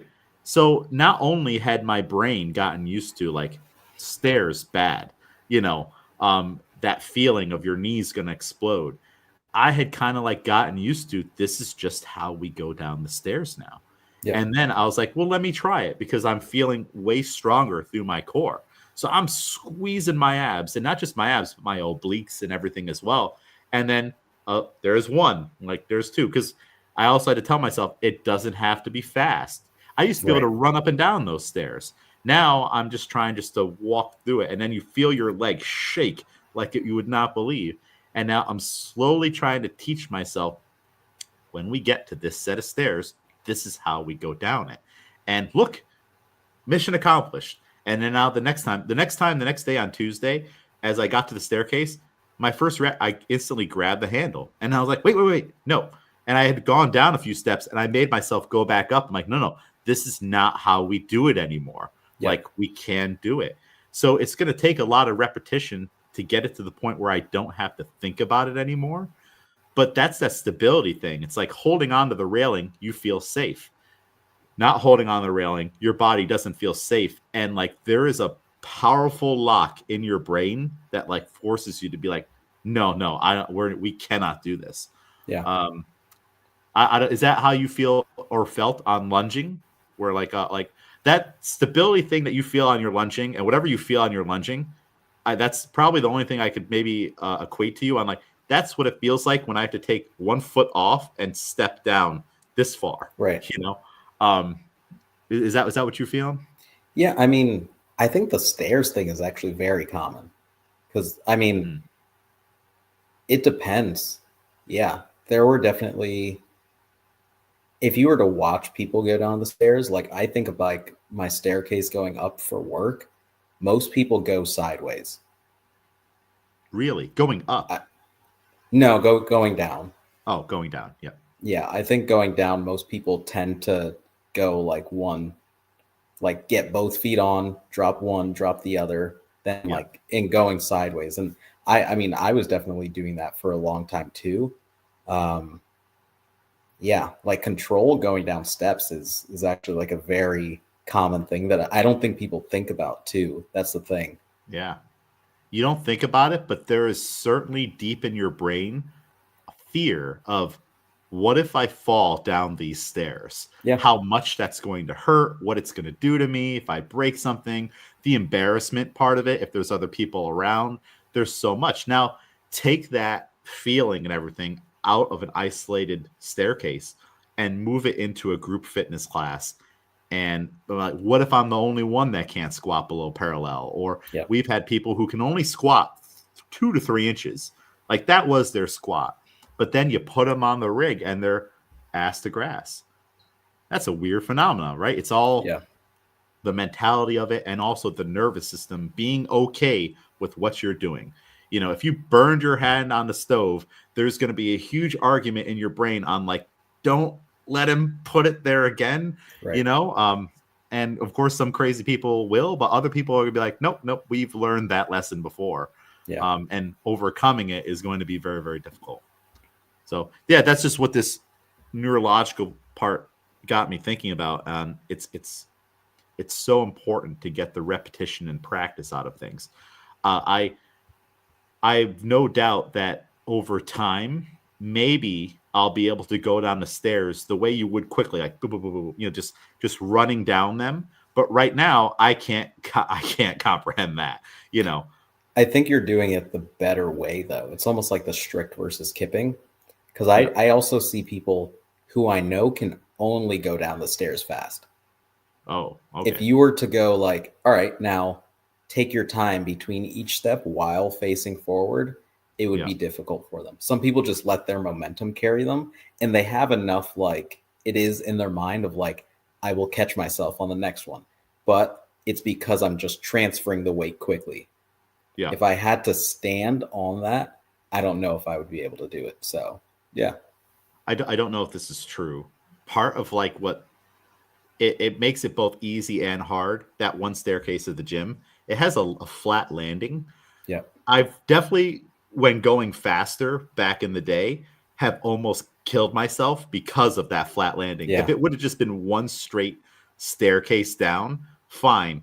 But if you don't get the proper couple extra steps to cover that and then get your rhythm again Yeah. on the second half of the staircase, you can definitely overshoot it or like take a giant step Yeah. and then like I've definitely almost have done that before. Right now it's fine because I know I just have to get to that and then we'll take a few steps to the edge and then we'll go down again. Yeah. But like back in the day I would have preferred just one set of stairs without having to stop and then build up momentum again. I don't know. It's I could definitely see how that would be great for athleticism. If when like your coach back in sports stuff has you run stairs and Yeah. run down them, like you are focused on your footwork, your core is definitely on. Like I could see how that would be great for athletes. Did you ever have to do that for any of Oh, your yeah. Yeah. sports? For indoor track, we only ran inside in the hallways. So we Uh, didn't like really run the steps, obviously, for like safety reasons. Like there's so many people on the track team too. But yeah. yeah, definitely a lot of things like that. What a great tool. Like if you can do that, then like and then doing footwork drills on flat land and stuff, Yeah. then no wonder when all right, you have to like catch the ball, make this cut, and then be precise with your foot movements. Yeah, I can see how that would help a lot. Yeah. And that's not strength or anything. That's just again like neurological type development. Any other thoughts, Miguel, on like this neuro piece? No, not on the neurological piece. So I guess we can skip ahead now to I mean, he just talks about the difference between lifting progressively heavier weights and having micro tears and traumas in your muscles and your body, heals and repeats. That's another way to get strong. And then what we're talking about here is just greasing a neurological groove over and over again. The main part of the program would be to, let's say if it is an exercise like pull-ups, and so you could do like pull-ups every hour on the hour, and you don't want to do a number or difficulty that would leave you fatigued. The goal is to not be fatigued. It's just to do a nice perfect set of, let's say, 3 or 4 or 5, and then move on with the rest of your day. And you could maybe use percentages. If your max set of pull-ups is 10, if you use 40%, that's 4 pull-ups. So, okay, do 4 pull-ups every time you cross the pull-up bar, or have it on a time interval base every hour on the hour, or every 2 hours on the hour. The number of sets you do dictates the volume you're going to do. Yeah. So if you pass that pull-up bar 5 times in a day and you do 4, then that's 20 pull-ups on that day, which for the everyday person, 20 pull-ups is a lot of pull-ups. I was thinking about this when reading this article, how sometimes a CrossFitter's idea or view of volume and reps is so skewed because of the workouts we do. And then you're like, no. 50 pull-ups is a lot of pull-ups. You don't need to do more. You don't need to do this. So when I try to tell people to scale, all right, it's 100 pull-ups, scale it in half. You're not getting less of a workout or anything like this is still an enormous amount of pull-ups. Yep. But we don't think about things that way in CrossFit all the time, especially when we're scaling the volume down on realizing, hey, this is still a lot, you Yeah. know, which this article was certainly not written with CrossFit in mind back in 2010 when they originally posted here, um, or whenever Pavel was talking about this type of thing. So that's kind of like the program on you just pick an exercise and you don't work to fatigue. You have a manageable number. And then after weeks, you would add a rep. So if Yeah. you start off with 4 pull-ups, then you change to 10 pull-ups. What are your thoughts on kind of like the program, so to say? Yeah, it's very interesting because it's so different from, I would say, what modern style of training is now. Like, I mean, you've seen that overall training in the gym has become a little bit more mainstream. Like, so many people now are like just getting into the gym and doing their own thing or following some sort of whatever programming. But so much of it has been, working to or past failure, or like very low reps, but at maximal numbers. Like, you're hitting 4 reps, but it's something extremely heavy. And, it's okay to kind of let your form go a little bit because, it's all about hypertrophy and like almost like an instant gratification, where this is really the exact opposite. And it's really like becoming better at the movement itself as opposed to like the visuals of it, meaning like how you look, you know? Yeah. And over time, this will affect the way you look. Right. You know, maybe let's say we'll go back to the beginning of the year just to use like the course of a year. You start off with 3 pull-ups and you do that every time you pass the pull-up bar. Like you have one in your house and you're doing your work and you get up and all right, if I cross it, I'm doing 3. And that happens 5 times throughout the day. That's only 15 pull-ups. But for you, 15, if you couldn't do a set of 15 in a row, and so that volume compounds, and then over time, let's say by the end of the year you get to 10 pull-ups because periodically you add one, and now you're doing 50 pull-ups a day. Like that's a lot, and that's a lot. Yeah. There's so much adaptation that's going to happen during that time, and that's probably maybe a conservative way of framing the year. I feel like people would make add a lot more than that, and they even talk about in the article there could be days, or you could structure it that you're doing 100 pull-ups a day, but doing them in one workout in a short timepiece is vastly different than spreading it out throughout the day the way he's talking about doing it, because there's all of the fatigue that's going to set in. It's turning into more of work capacity than strength. Yeah. You're probably using other methods like kipping and stuff, which you could do kipping in this, right? Because kipping itself is a skill. Yeah. So maybe you do 5 kipping pull-ups versus strict. It's interesting on how you could fluctuate the volume, and it's okay for it to be different day to day. It doesn't have to Yeah. be the same. I think sometimes with our CrossFit mindsets and weightlifting and stuff, we kind of get fixed into like, if it's not this number every day, it's not progress. Yeah. So yeah. Let's see here. I'm just kind of scrolling through the article here. What you think about the different strategies, especially you work from home sometimes, right? Yeah. Rarely. Usually like on a Friday afternoon, but yeah. And it's definitely way more common now for people to work remotely. I did think it was pretty cool, the strategy of 45 minutes on, 15 minutes of rest, and what he talked about in the article is like maybe you work intensely, at your desk doing all your stuff for 45 minutes. Then you take a 15-minute break. And at the top of that 15 minutes, you do your greasing the groove set of push-ups, whatever it may be, sit-ups. And then you take the rest of your break and then you go back to working intensely. It just seems like a nice way to kind of break up the day on not being stuck at the computer for 3 hours and 45 minutes and then taking a short break and eating pastries and then going out, finishing the rest of your day and then taking your lunch break, and like just with being healthy overall, finding a healthy work to rest balance type of deal. Like this isn't like a mainstream tactic, but I feel like it could be more popular now with the way people are kind of like living their lives, Yeah. Yeah. Agreed. I was definitely doing the Pomodoro technique in college and even like during COVID. Um, when I like, when you came up with like whatever projects you were doing during COVID, but like, Yeah. yeah, the 45 minutes on, and then I was definitely doing like body weight. Most likely, I had my pull up bar too, but like definitely either like a pull up, a push up, or a squat thing at the beginning of like those 15-minute breaks. And Yeah. yeah, I mean, people do whatever works, whatever. It could be like a commercial break or this or that. And it's one of those things that has never died because, yeah, that's like a proven way to just get some of these things in where it's like, oh, every time this happens, you can just do a little bit.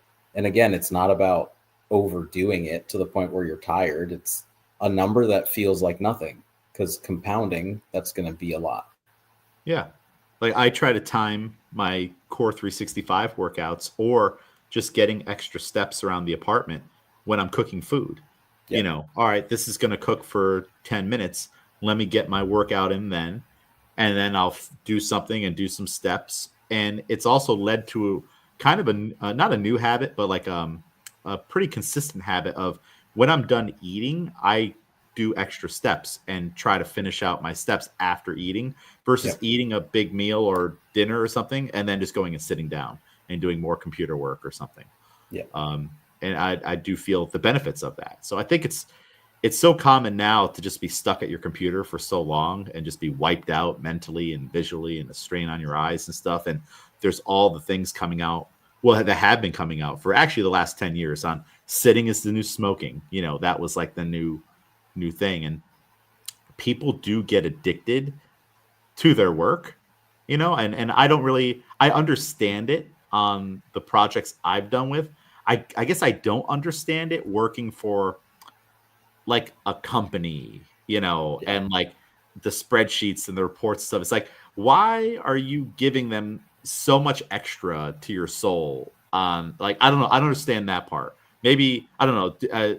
Is that, can you explain that more better than like, if I'm working on a book, that's, I feel like different. Right. Like that's for me, for my partner, for like the field I'm in. If I was working like a job at some place and whatnot, I feel like I would be less inclined to sacrifice my health mentally, physically, all that stuff. But I see people doing that for jobs where like you're just another number and they'd fill your desk tomorrow with the next guy that's willing to tap on the thing. So what's I don't know, can you explain this to me? I don't. You should hear me at work. I'm one of those people that's like, maybe I should keep my voice down. But no, I mean, it's an overall, we can really get into it, but like it's an overall idea of like, yeah, just doing your job description isn't enough. And yes, they're only paying you for this, but if you want a promotion, you need to already be doing the job of the next rank that you will be once you get that promotion. So it's like people are always trying to do extra so that they can then get to the next level of like, or even job security, right? Of like, all right, when layoffs come or whatever, if this happens, like they know that they can really squeeze every single cent that they're giving me out of me versus another person who's hitting the numbers that they need to be hitting consistently, but they're not giving extra. Yeah. People are different, jobs are different. I'm very much like the second I log out, I'm not thinking of this place, and I will be logging out the second as early as I can. Yeah. Well, it's like, Yeah. sometimes like, I mean, like people will come to class and like they just made it to class right out of work, right? And then they have to go to the bathroom and they might be gone for a period of time because this is like they've held in the poop all day. And it's like, why? Like you're doing it now because this is free time. But if you had to go to the bathroom at work, just get up out of your desk and go to the bathroom because like Yeah. that's not good to hold it. And so I don't understand that. Like when I worked like a retail job, if I had to go to the bathroom, I'm going to the bathroom. Someone else can watch this register. Like I don't under so I don't understand that part of it, but people are doing that, or they're not eating all day. And it's like, wait, don't you get a break? Yeah, but I worked through my break. And it's like, what? Yeah. Like, that's crazy. Like, you're not going to feed yourself and stuff. And then you're investing in your fitness and health, and it's negatively impacting you here. Like, you should just ate a banana Right. at lunch. Like, I don't get it. Like, and I'm assuming you're not sacrificing your lunch break to work through things. They're maniacs. People are maniacs. Yeah, I don't get it. Like, so yeah, that's a whole, we could keep Right. going on about that. Don't do that. Don't do that to yourself. Because also you are negatively taking away from your investment in the gym. Right. Like, you're making it harder. Why don't I have a pull-up? Why don't I have this? Why aren't I losing weight? It's because of the sacrificing you're making earlier on and I know there's money tied into it and all these things and blah, blah, blah. And then we won't even go down the route of like, okay, you showed up to work late with your Starbucks milkshake, and now we just go down a whole modern day rabbit hole. But I just don't understand the lifestyle. Like, even I will do it in pocket things, and I don't like it, and I'm getting away from it. But I feel like I was at least like that. The books are going to stay with me forever. Mm-hmm. But if I was working at XYZ company, that's not forever type of a thing, Okay. Back to the article, Grease in the Groove. Let's see. Yeah. Oh, the Pomodoro technique. We just talked about that. So yeah, it's just figuring out strategies. Blast the groove. I did think this was an interesting part of it on, for like your last set or one set to like really reinforce the negative of it. What do you think about that part on like working so like you get your chin over the top of the pull-up bar and then slowly lower down for like that last rep and really blast the groove type of thing?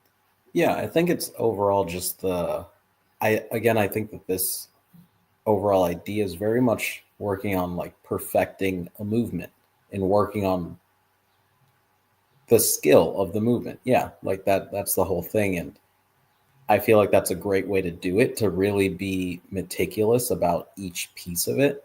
And that negative, though, it's like the physical benefits of it also, of just going slower in each rep, like your muscles really feel that, but also just reminding your body of like, this is the range. I need to be braced and controlled all the way, on the way back, on the way there. And just the benefits that has for that movement. Yeah. And working on parts of the movement that maybe you normally wouldn't, because if you get your chin over the bar and you fall pretty rapidly to the bottom because you don't have the strength to control it, well, you're never going to get to when your elbow is at X degree, how are you strong there? Can you hold your hollow body position? Or even chin over the bar. When it's always funny how like when we have a workout that involves chin over the bar holds, even the people who have the best pull-ups in the gym struggle with that, like they get up there and they instantly start to fall. But it's like, all right, imagine how much better your pull-ups would be if you were able to hold that strongly for a significant amount of time. And that could even be adding variance to your Grease in the Groove sets. Because after a while, you're going to have to spice it up, like it is hard to like keep things going mentally. So maybe instead of adding reps, you start off with 4 reps. You're like, you know what? Before I go to 5 reps, I'm going to add a 1 second hold chin over the bar on each of my 4 sets. Ooh, all right. That made it a little bit harder. But I think it's like when you're up there, though, you have to stay braced underneath. You have to, where is my grip? Did it slide between reps? What are my feet doing? You have to really lock it in a little bit differently. And it doesn't have to be adding a lot more. Like that's always the common tendency, like, all right, I'll do a 5 second hold chin over the bar on each of my reps. Like, how about we start with 1 second? Because by the time you get to rep number 4, the time has increased on the pull-up bar by an extra 3 seconds. And now it's about to be 4. And we know that every second really adds up when you're hanging from that thing. So it's just cool ways that you could add variance for sure on each of these things. and focus on perfection. Let's see here. I was thinking maybe like for a CrossFitter, like someone who's like, like this could certainly work with someone I think who does have a high work capacity. Like maybe for you, 3 pull-ups is all right. We are kind of wasting our time a little bit. Is there benefit? Sure, but could we make this a little bit more better and specific for Miguel or Mike or someone who has really good pull-ups? Do you think the greasing the groove concept would work if, let's say, every hour on the hour you did a round of Murph?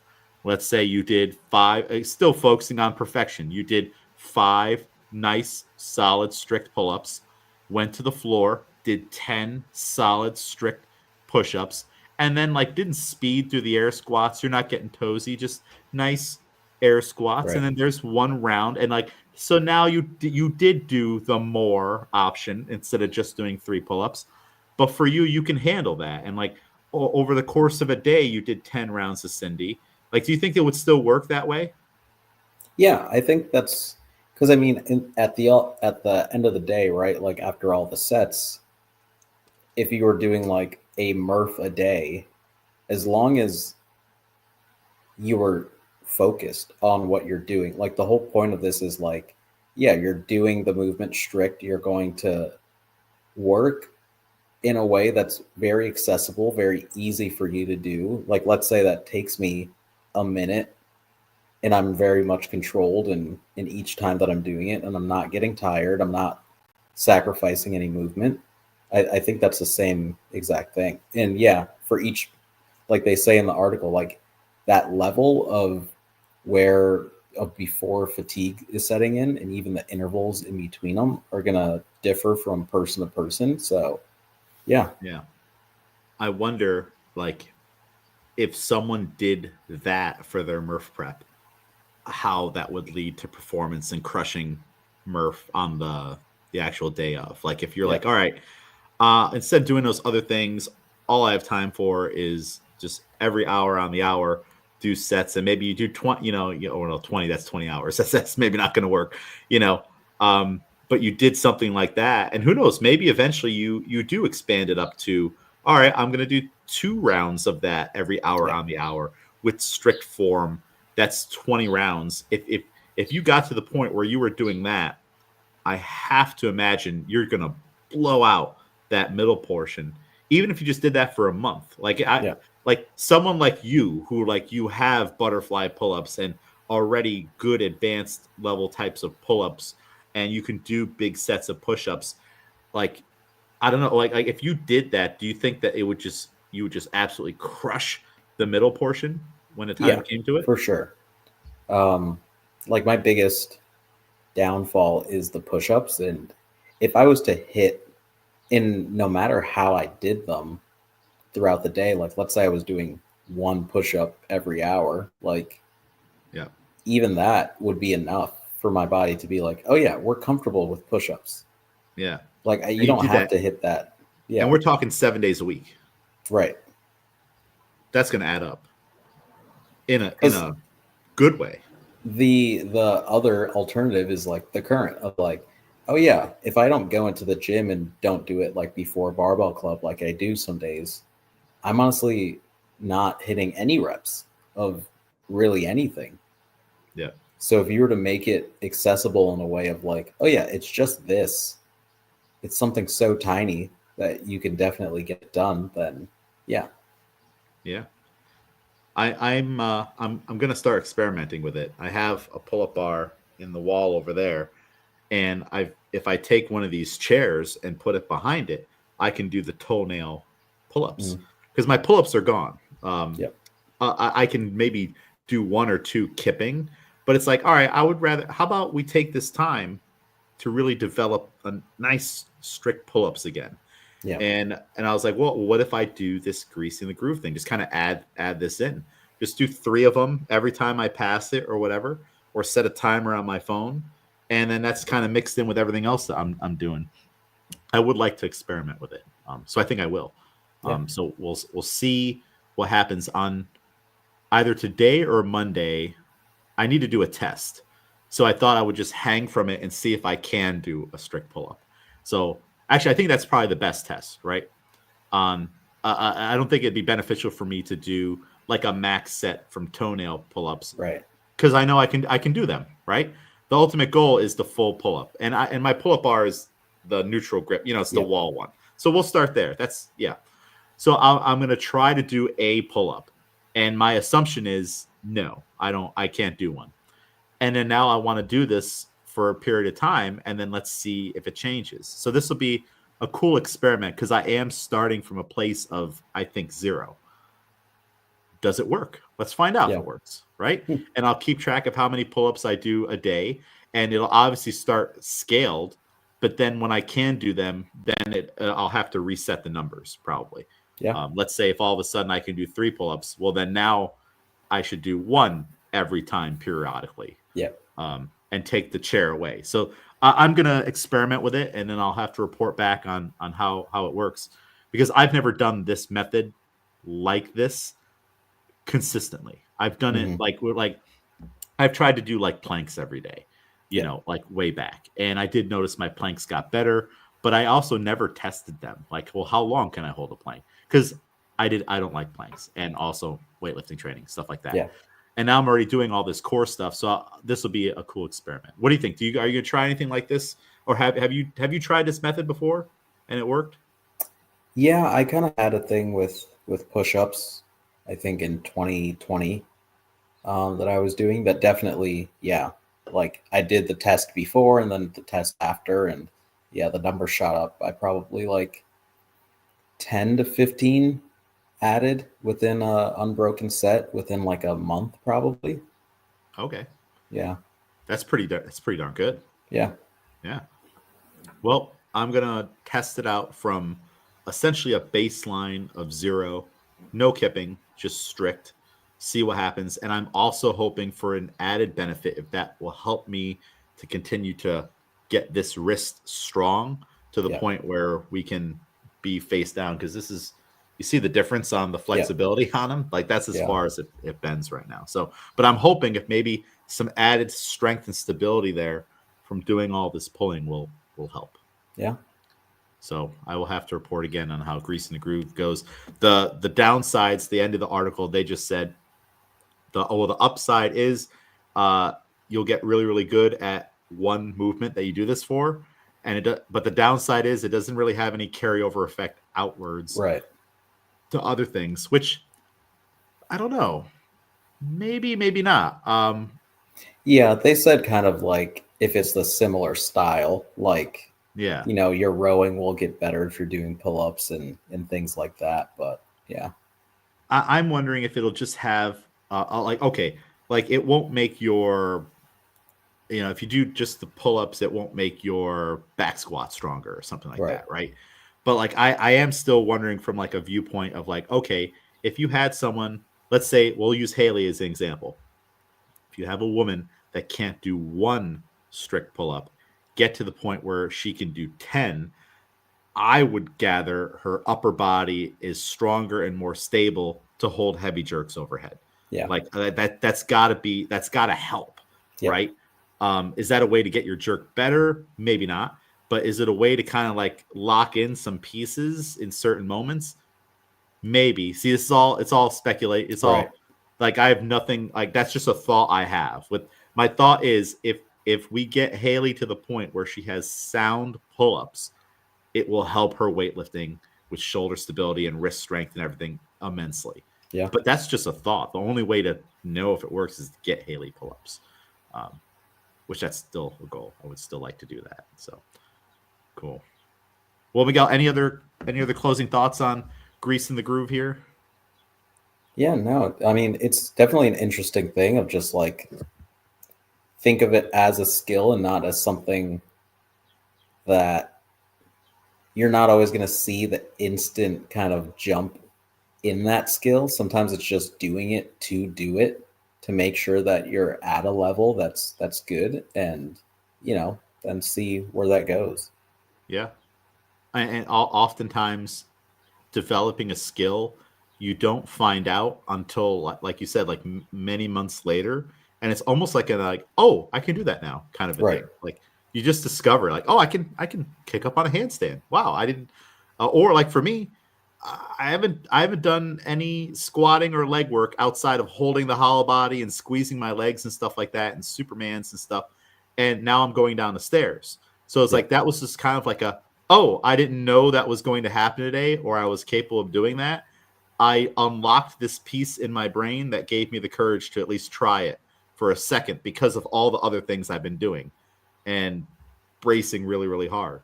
So that's just part of it, like swinging a racket, throwing a ball. It's just rep, rep, rep, and not killing it to the point. Like if you look at developing pull-ups this way as getting your throwing of a baseball or a football down right, like of course you wouldn't do that to fatigue because the fatigue would alter the course of the ball and you would start moving your hips and your body weirdly or even your head and neck just to get it done.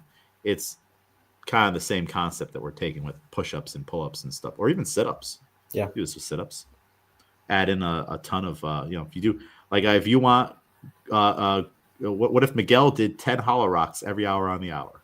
Man, you'd be locked in with hollow rocks eventually. Yeah. So cool. All right. Well, Miguel, I think that about does it for Grease in the Groove. Any closing thoughts on anything else, or where can people follow you? Yeah, no real closing thoughts. But I am on Instagram at Couldn't Be Miguel. Cool. Yeah, we've pretty much talked about it. So strength is a skill. And then next week we should talk about a little bit how maxing out and training to maximum is also a skill. Yeah. So now this would be another like layer to it. This would be from Glenn's book, and he does talk about how maxing out and training at max levels is a skill in its own. And we are going through that in the Barbell Club. It's just happening. So cool. Follow me, James A. McDermott. Follow the Barbell Club, Albany Cross Barbell Club, Albany CrossFit, the Barbell Strikes Back. I think that's it. Thank you for listening. Thank you, Shaf, for listening, if you're still listening. And we'll talk again soon.